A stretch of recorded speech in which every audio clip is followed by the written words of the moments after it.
आइए ऐसी कथा जो देवताओं के लिए भी दुर्लभ है, ऐसी कथा को हम सुने। उससे पहले 1 मिनट का हम कीर्तन करें।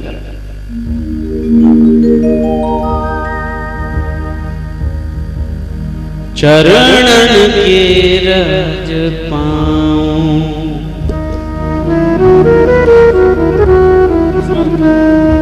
चरणन के रज पाऊं,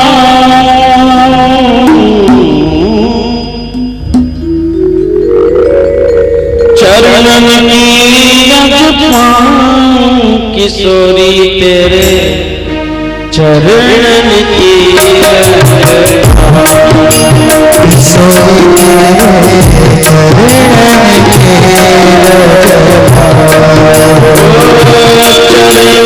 की रज पाऊं, चरणन की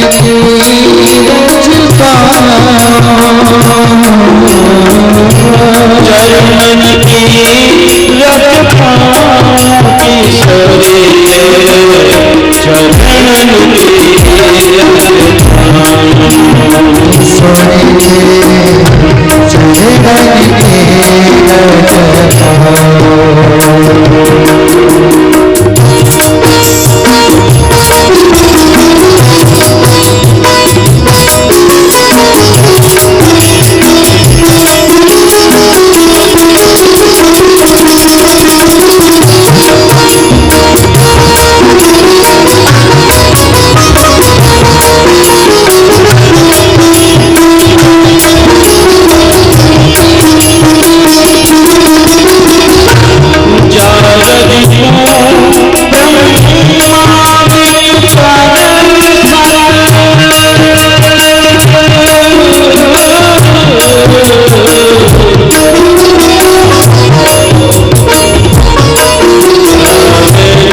चरणन की रज पाऊं, किशोरी तेरे चरणन की रज पाऊं,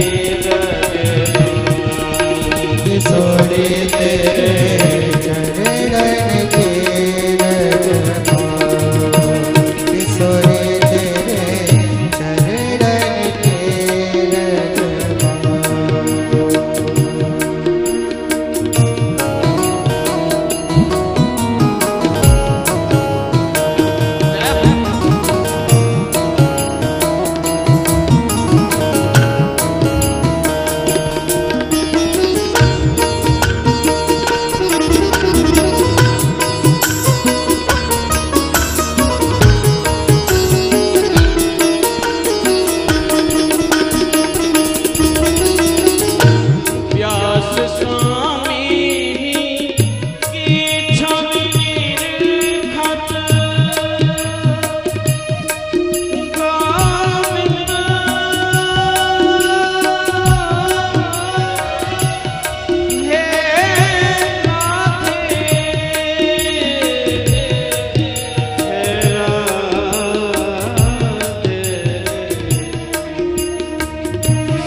प्रेम से बोलो, जयकारे में कंजूसी ना करिए साहब। अच्छा, एक बात पूछ लूं आपसे, आपकी परीक्षा के लिए नहीं पूछ रहा हूं, आपके ज्ञानार्जन के लिए पूछ रहा हूं। अभी अभी आपने जय जय श्री राधे बोला और हाथ ऊपर किए, कितने लोगों ने किए? आधे लोगों ने किए। एक बार दोबारा करके दिखाइए, जय जय श्री। अच्छा, एक बात ये पूछना चाह रहा था, ये राधे राधे बोलते समय हाथ ऊपर करते हैं, मालूम है क्यों करते हैं? जरा ऐसे हाथ करके बताइए, कितने लोगों को पता है क्यों करते हैं? नहीं पता। कुछ लोग तो ऐसे बैठे हैं, वो तो मन में सोच रहे हैं सब करें तो हम करें। पता नहीं, पता होना चाहिए। चलो मैं बता देता हूं आपको, कोई भी कार्य करो तो पता तो होना चाहिए हम क्यों कर रहे हैं। राधे राधे पे हाथ ऊपर करते इसके 3 कारण हैं, ध्यान से। आज बता रहा हूं, कल नहीं बताऊंगा, इसलिए पकड़ के रखना। 3 कारण हैं जो राधे राधे पे हाथ ऊपर करते। पहला कारण है कि बंधुओं, जब हम कथा सुनने बैठते ना, तो कथा में हमारे साथ एक और कथा सुनने के लिए 2 लोग और श्रोता आते, वो हैं निंद्रा देवी और आलस। कथा सुनने जब आते हो ना तो नींद नहीं, आलस नहीं, लेकिन जैसे जैसे कथा सुनते हो तो क्या होता है, नींद भी आने लगती और आलस भी। तो ये दोनों श्रोता आते हैं क्योंकि भगवान राम का वरदान मिला इनको। नींद आती आंखों पे आके बैठती और आलस से आके बैठता कंधों पे। जब आए थे कथा सुनने तो ऐसे बैठे, और जैसे जैसे कथा सुनी जो ऐसे बैठे थे, धीरे धीरे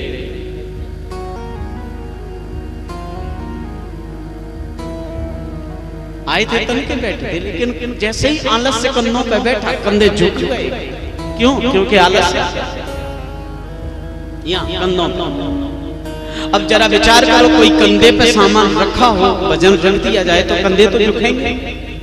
और विचार करो कि उन रखे हुए कंधे पे सामान को गिराना हो, अगर हाथ ऐसे ऊपर कर दे तो क्या होगा? क्या होगा? वो सामान कंधे से नीचे गिर जाएगा। तो जो आलस से हमारे कंधों पे आके बैठ गया है कथा में, अगर बीच बीच में राधे राधे पे हाथ ऊपर करते रहोगे तो आलस्य नहीं आएगा, वो दूर चला जाएगा। इसलिए राधे राधे पे हाथ ऊपर करके। दूसरा कारण, जब किसी दूर व्यक्ति, खड़े हुए व्यक्ति को बुलाना, भाई यहां से दूर खड़ा है कोई और उसको बुलाना, कैसे बुलाएंगे? मान लीजिए उसका नाम दामोदर है, तो तुरंत हम अगर उसको आवाज देंगे, बुलाएंगे तो कैसे बुलाएंगे? ओ भैया दामोदर, आवाज भी देंगे, नाम भी लेंगे, लेकिन हाथ ऊपर भी करेंगे। क्यों? बोले अगर आवाज पहुंचे तो ठीक, नहीं भी पहुंचे तो कम से कम हाथ तो देख लेगा कि हाथ का झाला दे रहा है, ये मुझे बुला रहा है, उसकी दृष्टि मुझ पर पड़ जाएगी। तो राधे राधे पे हाथ ऊपर करने का ये एक आशय है कि राधा रानी तक हमारी आवाज पहुंचे न पहुंचे, लेकिन हाथ ऊपर करेंगे तो कम से कम राधा रानी की दृष्टि तो हम पे पड़ जाएगी। इसलिए राधे राधे पे हाथ ऊपर करते।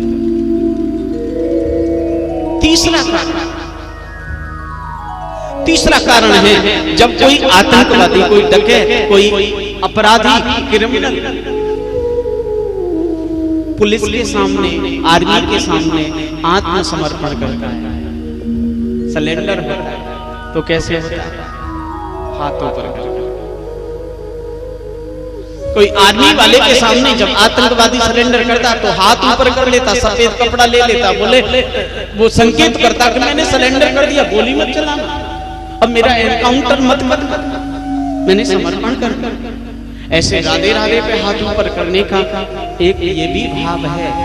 जीवन मिला था भगवान के भजन के लिए, लगा दिया संसार के कार्यों में, खेत में, खलियान में, पुत्र में, पुत्री में, जीवन व्यर्थ में चला गया। हे राधे रानी, तूने कृपा करके, हे भगवान कृष्ण, तूने कृपा करके बड़ा सुंदर सा मानव शरीर भजन के लिए दिया, दुनिया के लिए लगा दिया, हमसे अपराध हो गया, लेकिन अब हम, हे राधे रानी, अब हम आपके सामने सरेंडर करते हैं। समर्पित होते हैं। I am surrender to Radha Rani चरणारविंद। इसलिए समर्पण के लिए राधा रानी के आगे हाथ ऊपर करके समर्पित भाव करते हैं। इसलिए राधा रानी का नाम लेते समय हाथ ऊपर किए जाते हैं। जय जय। अब समझ लेना, भीड़ में सब हाथ ऊपर करें, जिसका हाथ सबसे ज्यादा ऊंचा हो सबसे पहले उसी का दृष्टि पड़े। तो आइए ऐसे भागवत को हम सुनते हैं। आगे की कथा फिर विस्तार नहीं करूंगा, क्योंकि आज की कथा रह जाएगी, अब ये कल की कथा चल रही है। एक बार नारद जी महाराज स्वर्ग से पृथ्वी लोक पर भ्रमण करने के लिए आया। ये बात तो नारद जी ने स्वयं कहा है, अहम तो पृथ्वी ज्ञातो ज्ञात्वा सर्वोत्तमामिति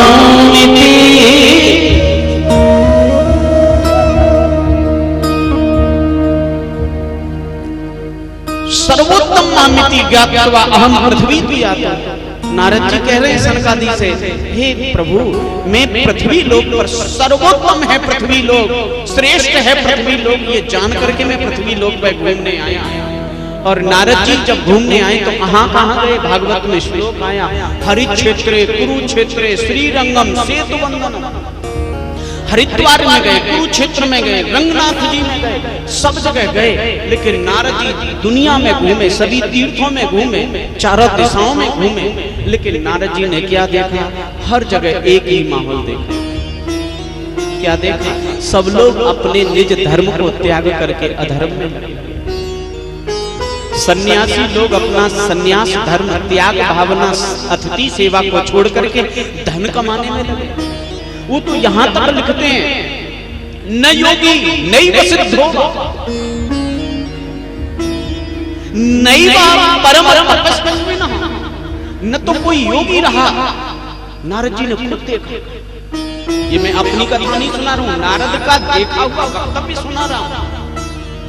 नारद जी कहते हैं, न तो कोई योगी रहा, योग साधना भूल गए, न सिद्ध होगा, न कोई सिद्धि करने वाला सिद्ध रहा, न तपस्वी रहा।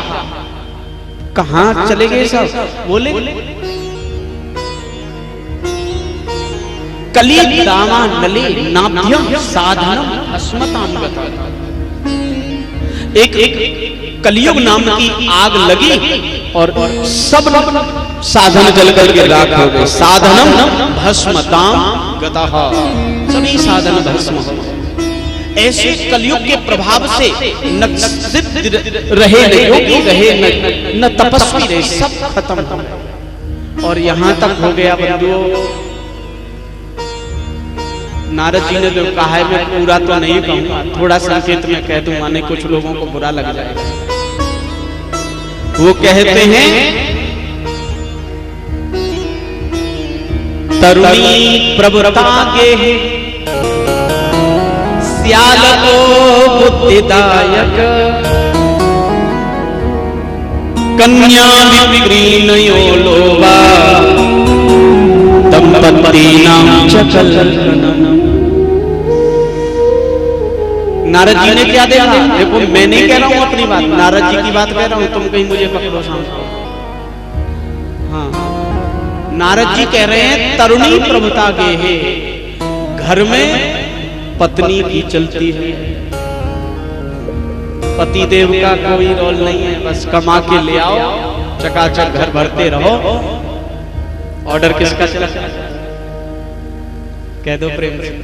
ये मैं नहीं कह रहा हूं, नारद जी के वाक्य, तुम कहीं शाम को मुझे पकड़ो। हाँ, क्षमा करना माता बहन, ये मेरा वक्तव्य नहीं है भाई, ऐसा बोलना पड़ता है, नहीं तो सबसे ज्यादा भीड़ नहीं की आती। कल से आए नहीं लोग हमारे प्यार की बुराई कर रहे हैं, तो भाई बोलना पड़ेगा ना, ये मेरे वाक्य नहीं है। तरुणी प्रभुता के है, कुछ सत्य है इसलिए बोलना पड़ रहा है। घर में पत्नी की चलती है, पति का महत्व नहीं रहा। और सबसे बड़ी बात यही है कि बंधु सियाल को बुद्धिदायक, अपने सगे भाई से बोल चाल नहीं है, ध्यान देना। सगे भाई से तो बोलने में गुरेज है, सगे भाई से बोलचाल बंद है, आवागमन बंद है, और सियाल को बुद्धिदायक साले की सलाह दी जाती है। हाँ, ये बिल्कुल कली दावा नहीं ना शब्द मैं नहीं कह रहा हूं, वो तो कह रहे हैं कलयुग में ऐसा हो रहा है। साले की सलाह ली जाती है भाई की, भाई से बोलचाल भी। ऐसा नारद जी ने देखा गृहस्थ और बंधुओं विद्वान लोगों में। देखो सन्यासियों में देख लिया, गृहस्थ में देख लिया, विद्वान लोगों में क्या देखा उन्होंने, उसको अन्यर्थ मत लगा लेना। श्लोक बोल देता हूँ, पंडितास्तु कलत्रेण रमन्ते महिषा एव पुत्रस्योत्पादने अदच्छा मुक्ति साधन। जो दुनिया में ज्ञानी लोग गिने जाते हैं, जिनको कहा जाता है ये बड़े ज्ञानी हैं, उन ज्ञानी लोगों की दशा पंडितास्तु, पंडित का मतलब ब्राह्मण नहीं, ज्ञानी लोग जो ज्ञान का प्रवचन करते हैं, रमन्ते महिषा एव पुत्रस्योत्पादने अदच्छा, संतान उत्पन्न करने में तो निपुण है, लेकिन अदच्छा मुक्ति साधन, मुक्ति प्राप्त करने में सक्षम नहीं है। ज्ञानी लोगों का ज्ञान केवल यहाँ तक रह गया, कहाँ जिव्या। बड़ी वेदांत का श्लोक है, इसके बाद में इसलिए थोड़ी चर्चा कर देता हूं। लोगों का ज्ञान केवल, ज्ञानी लोगों का कलयुग में केवल ज्ञान कितना, यहाँ वाणी तक, या ज्यादा से ज्यादा बहुत बुद्धि तक। रोज ज्ञान की बात करते हैं, लेकिन जीवन के व्यवहार में देखो तो उनके व्यवहार में वही लोभ, वही क्रोध, वही काम, वही ईर्ष्या, वही द्वेष। किस बात का? कठोपनिषद के 2 अध्याय का पहला श्लोक वो कहता है, ऋते ज्ञानान मुक्ति, ज्ञान के बिना मुक्ति नहीं है। और फिर उसी उपनिषद का उसी अध्याय का 19वां श्लोक कहता है, ज्ञानम भारः क्रिया बिना। अगर ज्ञान तुम्हारा क्रिया में नहीं है, तुम ज्ञान तो रखते हो, लेकिन वो ज्ञान तुम्हारा व्यवहार में नहीं है, आचरण में नहीं है, तो ऐसा ज्ञान तुम्हारा भार, ज्ञानम भार, भार माने वजन, वो ज्ञान वजन है जिसको दिमाग पे तुम ढोए चले जा रहे हो, उसका कोई लाभ तुम्हें नहीं मिलने वाला। ज्ञान वही है जो व्यवहार में आए। आज हम लोगों को आपने देखा होगा, हम जैसे भागवत वक्ता, मैं कल सुन रहा था, कल की ही बात है, कोई 2-4 बच्चे लड़के नई उम्र के बच्चे थे, वो कह रहे ब्यास आ गया, देखो ब्यास ब्यास। अब थोड़े मैं उनका बुरा नहीं माना, लेकिन मैं उनको ये संदेश देना चाहता हूँ, ठीक है आपकी भाषा खड़ी हो सकती है, लेकिन कम से कम इतना वो व्यवहारिकता तो लोगों को अति व्यास आ गया। इसमें उनका भी दोष नहीं है, कारण ये है कि आजकल ऐसी व्यास गद्दी से प्रवचन करने वाले जितने ज्ञानी लोग घूम रहे हैं ना, उनमें से ज्यादातर लोग ज्ञान का प्रवचन तो करते हैं, लेकिन व्यवहार में, आचरण में उनके ज्ञान बिल्कुल नहीं। तो दोष उनका नहीं, उन्होंने देखा अभी ये भागवत कह रहा था, अभी खड़े होकर के क्या क्या बोल रहा है, क्या श्लोक बोल रहा है, वहां भागवत का दूसरे श्लोक बोल रहा है, और वहां घर में थोड़ी तू मैं हुई तो बढ़िया बढ़िया श्लोक और बोल। अब ऐसा दोहरा चरित्र जो जिएगा उसका कैसे मान लिया जाए, कौन सम्मान करे? तो मैं उनको दोषी नहीं मानता कि वो कह रहे हैं अरे व्यास आ गया। कारण ये है, देखते हैं कि व्यास आजकल ऐसे ही। अभी मैं आपको बता दूं, भागवत के महात्म्य के 6वें अध्याय का 20वां श्लोक वो कहता है, भागवत का वक्ता कैसा होना चाहिए। बड़ी सुंदर श्लोक में व्याख्या आई है, विरक्तो वैष्णवो विप्रो वेद शास्त्र विशुद्धकृत दृष्टांत कुशलः धीरो वक्ता कार्योत निष्ठः।